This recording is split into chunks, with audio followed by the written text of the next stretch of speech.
people take that for granted when they come from good families, right? How hard life is when you don't come from a good family to make a good life for yourself.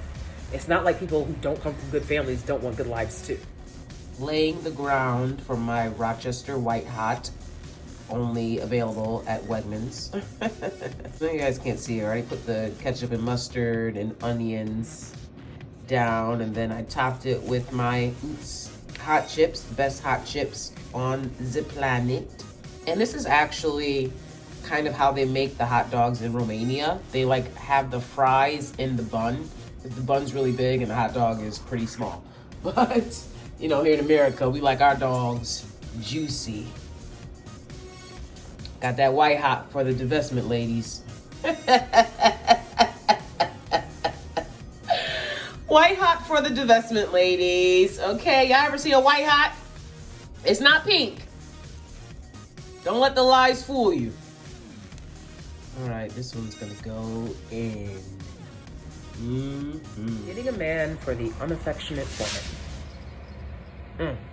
If you're a woman like me, who's not very affectionate, you probably don't know that. One thing that I feel like I've learned over the years is that men like affectionate women.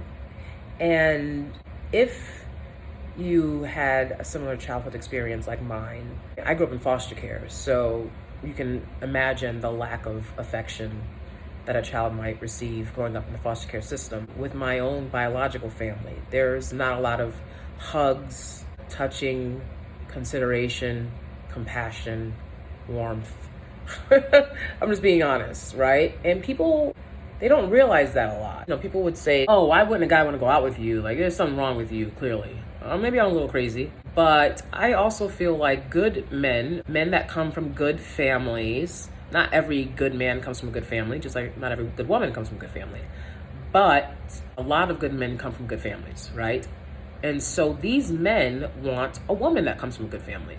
Their family has instilled upon them that is a criteria for a good woman, which is why you might see a lot of times like, oh, like this girl, she's so beautiful, but nobody wifed her up, right? And it's like, because a lot of good men come from good families, which makes sense. Not all good men, but a lot of them come from good families, and they want a woman from a good family. I make it clear off the jump. You're not gonna get that with me. I don't come from that sense of the nuclear family, the typical family unit, but I think I've made a great life for myself in spite of all of that. If a guy has a bunch of women to choose from, I'm one of them, and a lot of the women are touchy-feely, right? Indicating to him warmth, compassion, sex, and I'm sitting up there with a frown on my face. It doesn't necessarily even have to be a frown. It's not like, oh, there's a frown on your face, so much as it's just a feel. People can really get a feel for that. I had someone tell me, because I asked him, what was the impression that you got from me when we were in school? And he said, I got the impression that you were very guarded.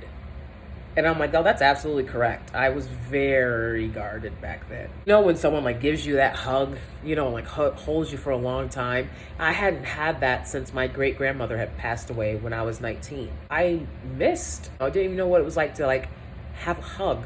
People take that for granted when they come from good families. How hard life is when you don't come from a good family to make a good life for yourself.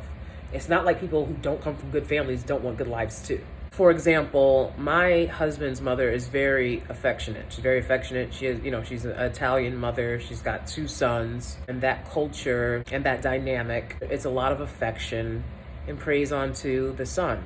My husband grew up being told, you're a handsome boy, I love you all the time, and kisses and hugs. I was raised lucky if I was ignored and not picked on and or targeted and or abused, etc. So, and when we started dating in my early 20s, I didn't have a grasp on all of that. I just thought, I'm nice, I'm friendly, hopefully that will help the situation. As years went by in my relationship, my husband would point out, he only did this after I would do it. Maybe I would run my fingers through his hair or rub his back, touch his face. I would kiss him. when he sleeps, but you know, he doesn't know that because he sleeps well. When I would run my fingers through his hair or kiss him on the face or touch him affectionately, he would be like, wow, I love that. And I'd be like, oh, okay. I wouldn't think much of it, completely understanding that it's not something that I do a lot. I understand that I don't do these affectionate things a lot, but not really understanding what that means. Well, for someone that comes from an affectionate family to be with a woman who doesn't show that affection, it was a bit jarring for him. It makes, when I do give affection, it stands out. It made me sad because I'm like, he's so used to affection and I'm not giving it to him. And I really only started giving him affection after the immense amount of affection that he poured onto me. That's what taught me to be affectionate. I would hold his hand. We hold hands all the time. We kiss. It's not like, you know, if he tries to kiss me, I'm like, I could be more affectionate.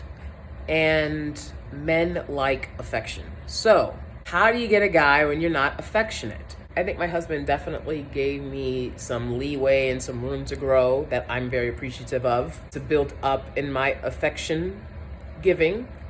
But I would say, one, recognize that you're not an affectionate woman.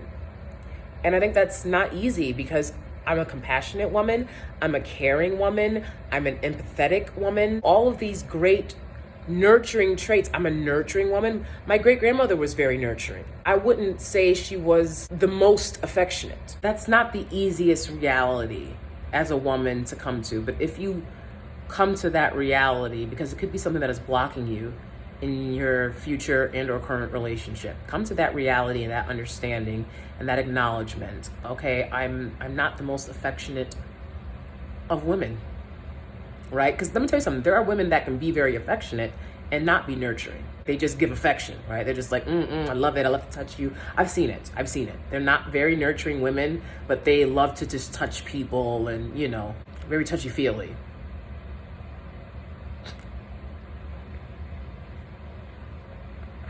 Can you tell I'm judging the shit out of that, that type of woman?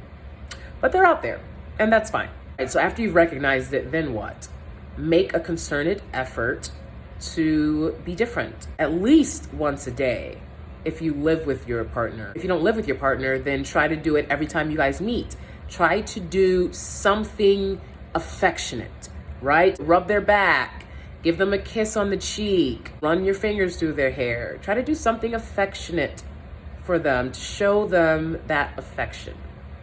Just keep those things in mind. If you're trying to get a guy and this is something that you realize, this can be very difficult realization when it's like, well, I'm caring, I'm compassionate, I have so much empathy for people, I'm an activist, I do all these things. What do you mean I don't show affection? But affection is really something that people can see, you know, it's tangible, right? You're either affectionate or you're not. I've just always assumed that nobody cared to be touched by me. Just never really thought about it like that. It's not something that I'm used to, and it's not an innate response for me to have.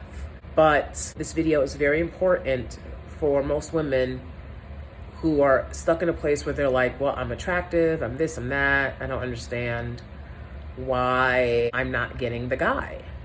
And it's because a guy will choose to date and or marry a woman who is more affectionate and not as attractive and is not as ambitious, right, than an attractive, ambitious woman who doesn't want to show affection. All right, so that's it for now. Thanks so much for watching. Don't forget to like, comment, and subscribe, and I'll see you guys next time. Bye. And Jenny Jones asked me how the steak came out last time, and it came out great, as always. This is just another day and another steak. I told y'all, that's what we do over here. There's no special occasions. Now I'm gonna put the truffle butter. Place the truffle butter on the steak. You understand? Truffle butter on you. All right? Truffle butter on your ribeye. Look at that. Okay, he put on a lot. I do not use that much butter with butter, but you know, men. It's thick, so it'll be good. Don't worry. Yeah. Look at that. Look at that. Look at the juices. Watch the juices flow.